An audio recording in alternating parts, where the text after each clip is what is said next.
Assalamualaikum warahmatullahi wabarakatuh. Perkenalkan, nama saya Siti Pertiwi dari Prodi Manajemen kelas R004 dengan NIM C1B023111. Pertama-tama marilah kita panjatkan puji dan syukur atas kehadiran Allah Subhanahu wa taala karena berkat rahmat beliau saya masih dapat mengerjakan tugas agama ini dengan keadaan yang sehat walafiat. Salawat beriring salam tak lupa pula kita hanturkan kepada Nabi besar kita Baginda Muhammad SAW dengan mengucap Allahumma sholli ala Sayyidina Muhammad wa ala ali Sayyidina Muhammad. Ucapan terima kasih juga saya ucapkan kepada Bapak Surman Jupri sebagai dosen pengampu mata kuliah Pancasila. Baik, di sini saya akan menjelaskan tentang toharoh. Toharoh berasal dari bahasa Arab yang berarti bersih atau suci. Sedangkan menurut istilah, toharoh adalah membersihkan diri, pakaian, dan tempat untuk beribadah dari hadas dan najis sampai diperbolehkan beribadah dengan keadaan yang suci. Toharoh sendiri dibedakan menjadi dua, yaitu pertama, toharoh maknawiyah, merupakan bersuci secara rohani dengan membersihkan segala penyakit hati seperti ria, iri, dengki, atau hal lainnya.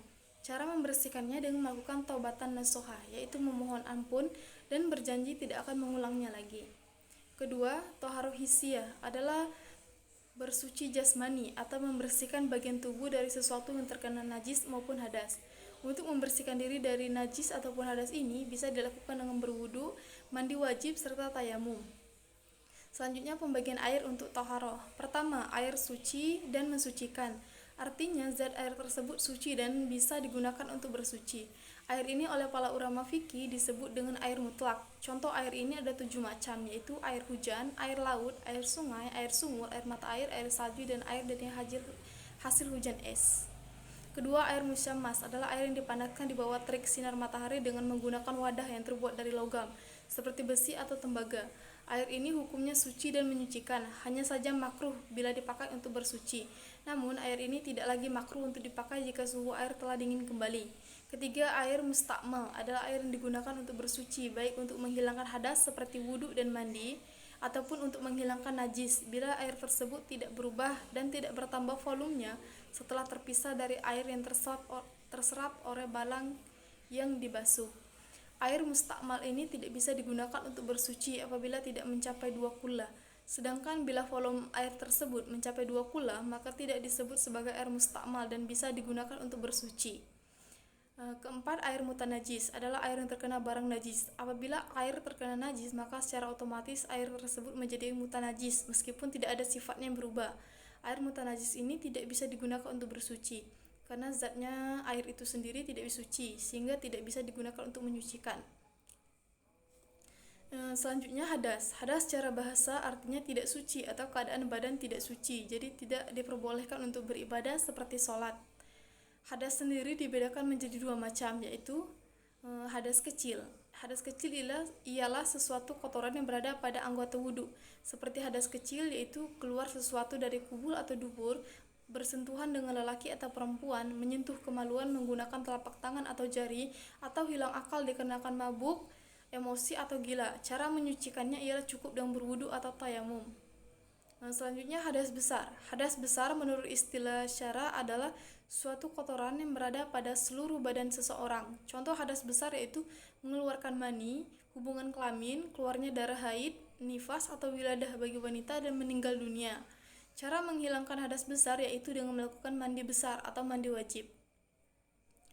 Selanjutnya adalah najis. Najis adalah kotoran yang menempel pada tubuh, tempat maupun pakaian kita dan menyebabkan batalnya ibadah yang kita lakukan.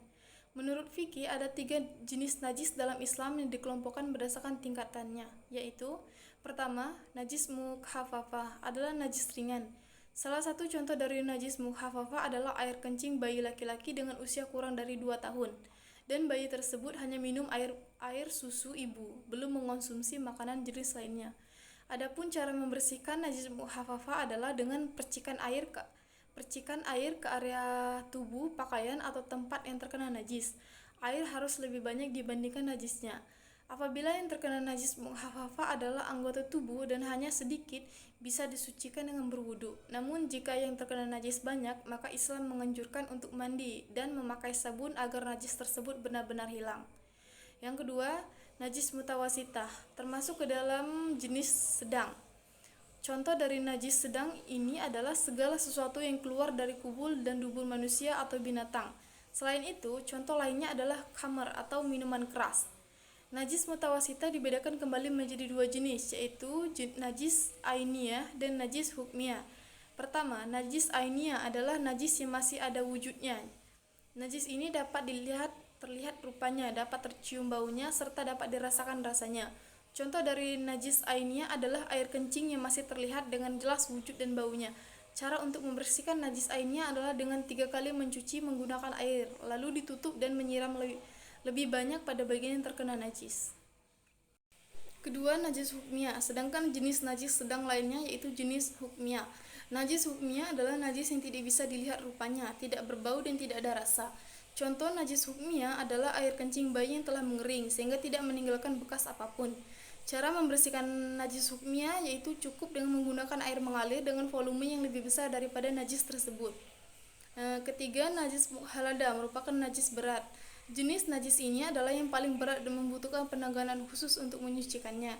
Yang termasuk ke dalam najis mukhalada adalah anjing, babi, dan darah.